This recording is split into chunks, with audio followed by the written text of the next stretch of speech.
Hi, can you tell us about yourself?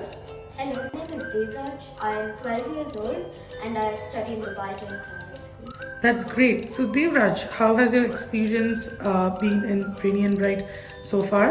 It has been amazing. We have learned many different things.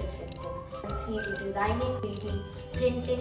We have also coded drones with Python, and we have also made apps through MIT App Inventor and have programmed EV3 Lego robots to move.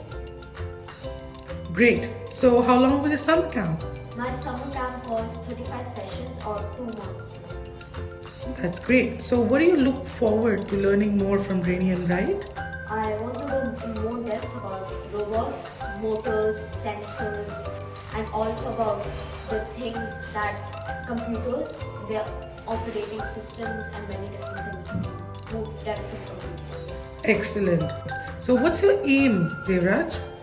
My aim is to have a very good base in robotics, computing, and coding. So in the future, if I'm planning to become a computer engineer, it will be very easy, and Brainy and Bright has helped me a lot in computing. That's great. All the best, Devraj. Hope to see you soon. Bye.